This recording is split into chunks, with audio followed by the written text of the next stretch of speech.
नमस्कार, द नगरी न्यूज की खास पेशकश खबर दुनिया में आपका स्वागत है। मैं हूं दीक्षा शर्मा। चलिए रुक कर ध्यान देने की बड़ी खबरों पर। सीएम बजला शर्मा ने जयपुर के बिरला ऑडिटोरियम में आयोजित एआई पर 2 दिवसीय सीएम सम्मेलन के उद्घाटन समारोह में राज्य के विकास और खुशहाली के कई महत्वपूर्ण मुद्दों पर बात की। उन्होंने कहा कि ऑपरेशन सिंदूर का सबसे बड़ा फायदा राजस्थान को मिला है, तो वहीं सिंधु नदी का पानी भी राजस्थान को सबसे ज्यादा मिल रहा है, जिससे पिछले साल और इस साल बांध बन गए हैं। तो वहीं सीएम ने यह भी कहा कि जब काम ईमानदारी और लगन से किया जाता है तो सफलता मिलती है। तो वहीं भवनों और उद्योगों के लिए बिजली की जरूरत पर उन्होंने जोर देते हुए बताया कि उनकी सरकार ने पिछले 22 महीनों में 4750 मेगावाट बिजली का उत्पादन किया है, जबकि 2027 तक सरकार का लक्ष्य है कि किसानों को दिन में बिजली मिले, उद्योग को पूरी बिजली मिले और आम नागरिक को 24 घंटे में बिजली उपलब्ध हो। अजमेर जिले में सड़क निर्माण कार्यों की गुणवत्ता पर गंभीर सवाल खड़े हो गए हैं। जी हां, डिप्टी सीएम और पीडब्ल्यूडी विभाग के मंत्री दिया कुमारी के निर्देश पर की गई जांच में बड़ी खामियां उजागर हुई हैं। तो वहीं विभाग द्वारा कराए गए लैब टेस्ट में साफ हुआ है कि कई सड़कों का निर्माण गुणवत्ता मानकों पर खरा नहीं उतरा। दरअसल 16 जुलाई को डिप्टी सीएम दिया कुमारी अजमेर दौरे पर थी। इस दौरान उन्होंने चाची आवास और थामला रोड का निरीक्षण किया। जांच के दौरान इन सड़कों से सैंपल के लिए गए और लैब में उनकी गुणवत्ता की जांच भी कराई गई। रिपोर्ट आने के बाद यह खुलासा हुआ कि सैंपल निर्धारित मानकों पर खरे नहीं उतरे। इसके बाद पूरे जिले में बने अन्य सड़क निर्माण कार्यों में सवालों के घेरे में आ गए हैं। राजस्थान की राजनीति को गहरा आघात पहुंचा है। तो वहीं कांग्रेस के वरिष्ठ नेता और पूर्व सांसद कर्नल सोनाराम को दिल्ली के एक अस्पताल में निधन हो गया। उनके निधन की खबर से पूरे प्रदेश में शोक की लहर भी दौड़ गई। खासकर बाड़मेर, जैसलमेर सहित पूरे मरुस्थल इलाके और किसान के बीच यह क्षति अपूर्णीय मानी जा रही है। इसी बीच कर्नल सोनाराम के निधन को नाराजगी जाहिर करते हुए नागौर सांसद हनुमान बेनीवाल ने केंद्र सरकार पर निशाना साधा। इसके अलावा बेनीवाल ने कहा कि संसद का मानसून सत्र चल रहा है, लेकिन कोई भी कर्नल सोनाराम को श्रद्धांजलि अर्पित करने नहीं आया। ऐसा भी क्या घमंड है नेताओं में। बता दें कि कर्नल सोनाराम का व्यक्तित्व केवल एक संसदीय क्षेत्र तक सीमित नहीं था, बल्कि वे राजस्थान और देश भर के किसानों की बुलंद आवाज रहे थे।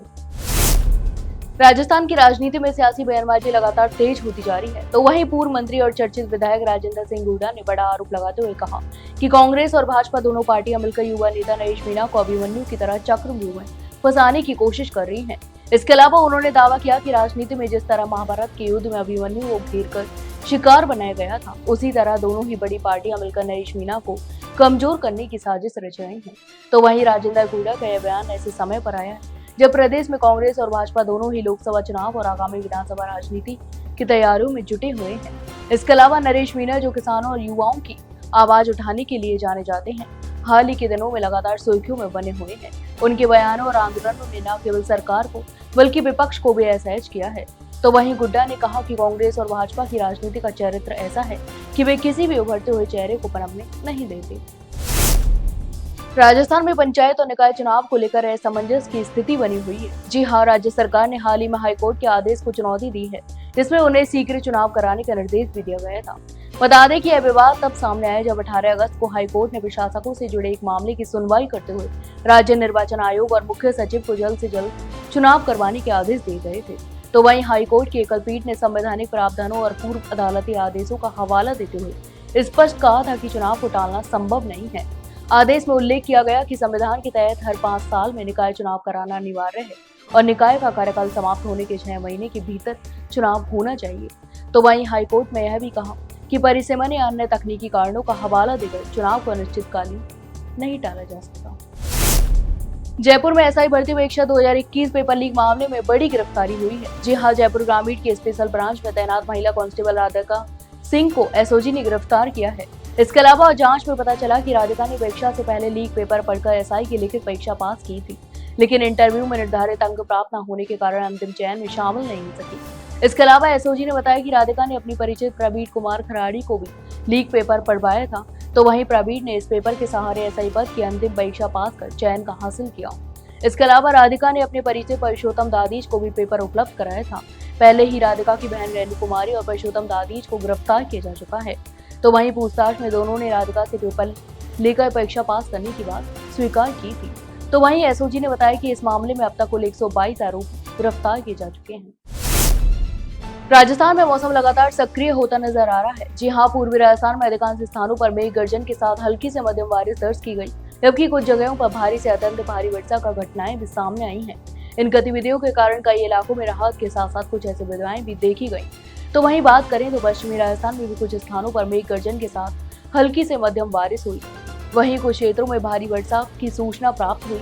इन बारिश की घटनाओं ने सूखे और गर्मी से परेशान ग्रामीण और शहरी इलाकों में राहत प्रदान की है।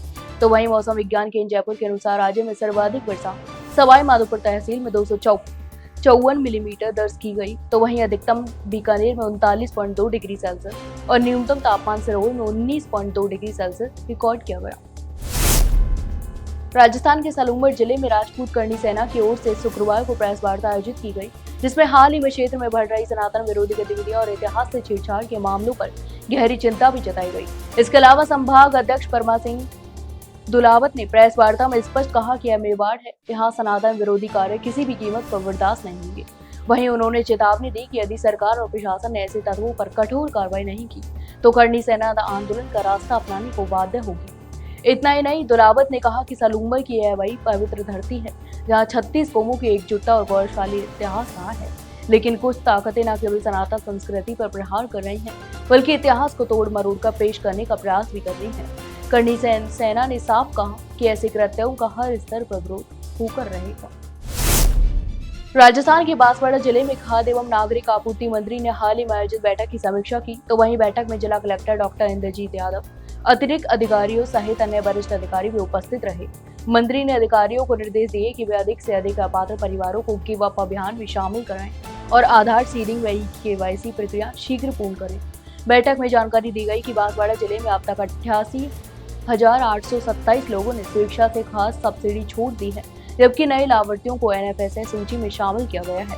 तो वहीं मंत्री ने बताया कि यह अभियान मुख्यमंत्री विजय शर्मा के मार्गदर्शन में गत वर्ष 1 नवंबर से चलाया जा रहा है, जिसका उद्देश्य सक्षम व्यक्तियों को खाद्य सब्सिडी छोड़ने के लिए प्रेरित करना है, ताकि गरीब और पात्र लोगों को खाद्य सुरक्षा का लाभ मिल सके। डीडवाना जिला मुख्यालय के रिजर्व पुलिस लाइन में जिला पुलिस अधीक्षक ऋचा तोमर की अध्यक्षता में एक महत्वपूर्ण संपर्क सभा आयोजित की गई। इस सभा का मुख्य उद्देश्य पुलिस जवानों से संवाद स्थापित करना और उनकी समस्याओं का समाधान करना था। तो वहीं बैठक में additional SP Himanshu Sharma, DSP धर्मपुनिया के साथ साथ पुलिस RSC के जवान भी उपस्थित रहे।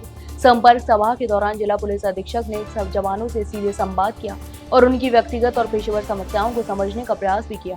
उन्होंने प्रत्येक जवानों से उनकी समस्याओं के प्रकार और उन्हें किस तरह की कठिनाइयों का सामना करना पड़ रहा है, इस बारे में जानकारी ली। इसके साथ ही उन समस्याओं के निस्तारण हेतु आवश्यक प्रयास किए गए। यह बैठक इस उद्देश्य से भी आयोजित की गई थी कि पुलिस विभाग में आपसी समन्वय और सहयोग को बढ़ाया जा सके।